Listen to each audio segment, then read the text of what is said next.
அக்கு சிகிச்சையாளர் சங்க மாநில முதல் மாநாட்டில் நான் கலந்து கொள்வதில் மிக பெருமைப்படுகிறேன் என்பதை முதலில் கூறிக்கொள்ள ஆசைப்படுகிறேன். விழாவின் தலைவர் எங்கள் ராஜா அவர்களே மற்றும் இந்த விழாவில் மாநாட்டில் கலந்து கொண்டு உரையாற்றி சிறப்பு செய்த தோழர்களே, பெரியோர்களே, இங்கே இரு பெருளவில் இந்த மாலை நேரத்தில், அதிலும் டைம் 5 மணி வரை என்று போட்டிருந்தார்கள். டிப்ளமோ படித்தவர்களுக்கு நீங்கள் சான்றிதழ்களை வழங்க வேண்டும் என்று எங்கள் ராஜா அவர்கள் என்னை கேட்டுக்கொண்டார்கள். முதலே பத்திரிகையை தான் கொடுத்தார். இது ஒரு கோரிக்கை வைப்பார் என்று நான் நினைக்கவில்லை. எங்கள் ராஜா அவர்களை எங்கள் ஊர் ராஜபாளையத்தைச் சேர்ந்த ராமகிருஷ்ணன், அவர் பழையதுறையிலும் வல்லவர். அவர் என்னை ஒரு வருடமாக சொல்லிக்கொண்டே இருப்பார். எனக்கு இந்த சொரியாசிஸ், இப்போ கூட ரீசெண்டாக ஹார்ட் ஆப்ரேஷன்லாம் பண்ணேன். அவரை பாருங்கள், போதும் பாருங்கன்னு சொல்லுவார். எங்கேயும் இல்லைன்னாச்சு, உங்கள் வீட்டுக்கு பக்கத்துலேயே அங்கேயே தான் இருக்காங்க. ஆனால் அந்த வாய்ப்பு இப்பொழுது தான் எனக்கு இந்த ஒரு 15 நாட்களுக்கு முன்பு தான் எட்டியது.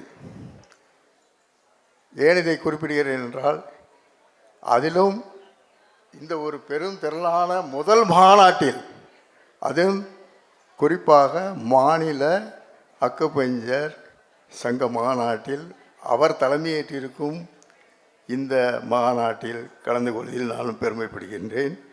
எனக்கு மற்ற மகிழ்ச்சி.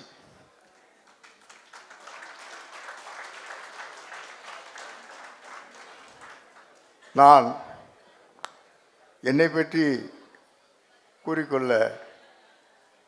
கூறிக்கொள்ளாவிட்டாலும் ஏன் இதை குறிப்பிடுகிறேன் என்றால், பல அறிஞர்கள், பல பட்டம் பெற்றவர்கள், டாக்டர் பட்டம் பெற்றவர்கள் இந்த துறையில் பயின்று இதன் மூலம் ஒரு சிகிச்சை அளித்து மக்களுக்கு சேவை செய்ய வேண்டும் என்ற உணர்வோடு செயல்பட்டிருப்பதை நினைக்கும் போது இந்த மகத்தான சிகிச்சையினுடைய தன்மையை, வலிமையை நினைத்து பெருமைப்படுகின்றேன். மனிதனுக்கு நோய் என்று வந்துவிட்டால் நோயினுடைய தாக்கத்தினுடைய கவலை வேறு. எல்லாவற்றுக்கும் மேலாக அதற்கு சிகிச்சைக்கு மருந்து, மற்ற இதர பொருட்களை வாங்குவதற்கு உண்டான பணம், இதெல்லாம் ஒருபுறம் ஒரு அழுத்தம். இந்த அக்குபஞ்சர் முறையில் கடவுளுடைய உடல் அமைப்பு, அதிலும் அந்த நாளத்தை பார்த்து சக்தியை தொட்டு தூண்டுதலின் மூலம் குணமடைகிறது என்பதை எல்லோராலும் போற்றப்பட்டு, அதிலும் குறிப்பாக அதில் 8000 ஆண்டுகளுக்கு முன்பே சீன நாட்டில்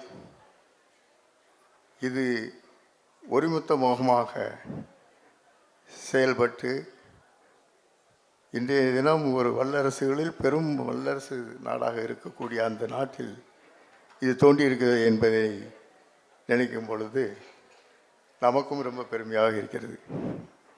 அதிலும் குறிப்பாக இலங்கையிலே இதனுடைய நிலைப்பாடு ஆரம்பம் அங்குதான் பயின்று பல டாக்டர்களை உருவாக்கியிருக்கிறது. இது ஏன் இதை குறிப்பிடுகிறேன் என்றால், எங்கள் ஊரில் டாக்டர் கோதண்டராமன் ஒருத்தர், அவர் MBBS படித்த ஒரு டாக்டர். அவருடைய பையனும் ஸ்பெஷாலிஸ்ட் படித்து அவரும் ப்ராக்டிஸ் பண்ணிக்கிட்டு இருந்தார். அந்த டயத்தில் அவர் என்ன செய்தார் தெரியுமா? இலங்கைக்கே சென்று இந்த அக்குபஞ்சர் பயின்று அவருடைய அந்த அலோபதிக் ட்ரீட்மெண்ட்டையே மாற்றிக்கொண்டார். அது எனக்கே ஒரு வியப்பாக கூட இருந்தது. நானே போய் பார்த்துருக்கிறேன். அந்த ட்ரீட்மெண்ட் முறையே கிடையாது அவருடைய ஆஸ்பத்திரியில். அந்த அளவுக்கு அதனுடைய மகிமை எல்லோராலும் உணரப்பட்டு, அது படித்த வேறு துறைகளிலே இருந்தவர்கள் செய்யக்கூடிய ஒரு செயல்பாடு இல்லாமல், ஒரு அலோபதி டாக்டராக இருந்தவர் இந்த மருத்துவத்தை பயின்று அதனை ஊக்குவிக்கும் வகையில் தானே தன்னுடைய செயல்பாட்டை மாற்றிக்கொண்டு செயல்பட்டார் என்பதை நினைக்கும் பொழுது, இந்த தொழிலுடைய ஒரு ரகசியம் இல்லை, அதனுடைய மகத்துவம் பெருமைக்குரியது, எல்லோராலும் போற்றக்கூடியது. மனிதர்களுக்கு எந்த வகையிலும் உடைமையும் சொத்தும் சுகமும் வரும் பொழுது, சொத்தை பொறுத்த பிரச்சனைகளுக்கு அவர்களுடைய சொத்து உடைமைகள் அனைத்தும் பாதுகாக்கப்பட வேண்டும். ஆனால் உடலை பொறுத்த உபாதைகளுக்கு டாக்டர்களை அணுகுகிறோம். அதிலும் அவர்களுடைய வேண்டுதலின்படி, அவர்களுடைய பிரிஸ்கிரிப்ஷன் படி மருந்துகளையும், ஈவன் ஆப்ரேஷன் அவள் கூட, நானே ஆப்ரேஷன் செய்திருக்கிறேன், அந்த அளவுக்கு கூட சிகிச்சை முறை இருக்கும் பொழுது, இது எந்தவித மருந்து வகைகள், ரசாயன பொருட்கள் உட்கொள்ளாமல், அதிலும் குறிப்பாக அந்த நாளத்தினுடைய சக்தி புள்ளியை தொட்டு அதை செயல்படுத்தி அந்த நோயினுடைய ஆதிக்கத்தை தனித்ததோடு அல்லாமல் வேரோடு அதனை அற்றக்கூடிய ஒரு சக்தி வாய்ந்த இந்த மருத்துவத்தை எண்ணி எல்லோரும் பெருமைப்படுகிறோம். அதிலும் குறிப்பாக இங்கே இவ்வளவு பயிற்சி பெற்றவர்கள் டாக்டராக பணியாற்றி அங்கே சிகிச்சை அளித்து செயல்பட்டு கொண்டிருக்கிறீர்கள். பெருமளவில் இங்கே கூடியிருக்கிறீர்கள். இதையெல்லாம் எண்ணும் பொழுது மிகவும் பெருமையாக இருக்கிறது. இந்த தொழிலில் ஈடுபட்டு செயல்படுபவர்கள், என்னுடைய அன்பான வேண்டுகோள் என்னவென்றால், உங்களுடைய எக்ஸ்பீரியன்ஸ் பயன்படுத்தி, அதிலும் குறிப்பாக தொழிலில் தர்மம், அதிலும் ஒரு சின்சியராக, இந்த டாக்டர் போனால், இந்த நேரம் பயிற்சியாளர் போனால் இருப்பார்கள் என்கிற ஒரு பங்க்சுவாலிட்டியுடன் செயல்பட வேண்டும். அதிலும் ஒரு தர்மத்தோடு செயல்பட வேண்டும். நீங்கள் நிர்ணயிக்கக்கூடிய அந்த ஒரு கட்டணமானது சிலருக்கு அதை கூட கொடுக்க முடியாத அளவுக்கு இருக்கலாம். அந்த வகைக்கு சில உங்களுடைய சேவைகளை ஃப்ரீயாக, இலவசமாக செய்யக்கூடிய ஒரு தன்மையும் உங்களை ஆக்கிக்கொள்ள வேண்டும், செயல்படுத்த வேண்டும் என்று கேட்டுக்கொள்கிறேன். ஏனென்றால் இந்த ஒரு மனித ஜீவங்களுடைய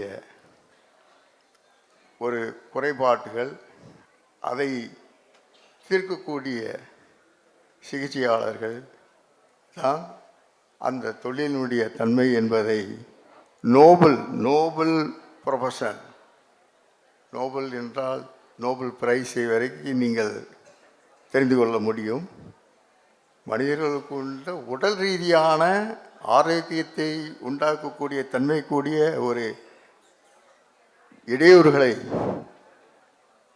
அகற்றி எறியக்கூடிய இந்த தொழிலானது ஒரு நோபல் ப்ரொஃபஷன். அந்த நோபல் ப்ரொஃபஷனை நீங்கள் உணர்ந்து மக்களுக்கு செயலாற்றி மக்களை நல்வழிப்படுத்தி அவர் ஆரோக்கியமாக வாழ வழிவகுக்க வேண்டும் என்று நான் மன்றாடி கேட்டுக்கொள்கிறேன்.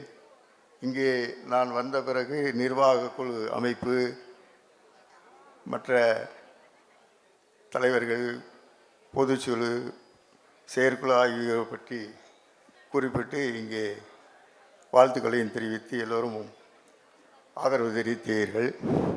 அந்த அமைப்பின், இந்த மாநாட்டின் அமைப்பின் நிர்வாகிகள், தேர்ந்தெடுக்கப்பட்ட செயற்குழு, பொதுக்குழு உறுப்பினருடைய வாழ்த்துக்களை கூறிக்கொள்ள இந்த நேரத்தில் ஆசைப்படுகிறேன். மேலும் இந்த மாநாட்டின் தீர்மானங்கள் நிறைவேற்றப்பட்டு இங்கே அதை நொடிப்பொழுதில் பட்டியலிட்டு காண்பித்து என்னிடமும் கொடுத்திருந்தார்கள். அமைச்சர் அவர்களும் வரவிருக்கிறார்கள் என்பதை தலைவர் அவர்கள் குறிப்பிட்டார்கள். அது வரக்கூடிய அமைச்சர் அவர்கள் இந்த துறையை சார்ந்த அமைச்சர்களாக இருப்பதால் என்னுடைய வேண்டுதலும் உங்களுடைய கோரிக்கைகளை பூர்ண நிவாரணம் அளித்து அதற்கு ஒரு நல்ல முடிவை அறிவிக்க என்னுடைய வேண்டுதலையும் கேட்டுக்கொண்டு அந்த தீர்மானங்கள் அனைத்தும் செயல்பாட்டுக்கு வருவதற்கு இந்த அரசும் துணை புரிய வேண்டும் என்று வேண்டி விரும்பி கேட்டுக்கொள்கிறேன்.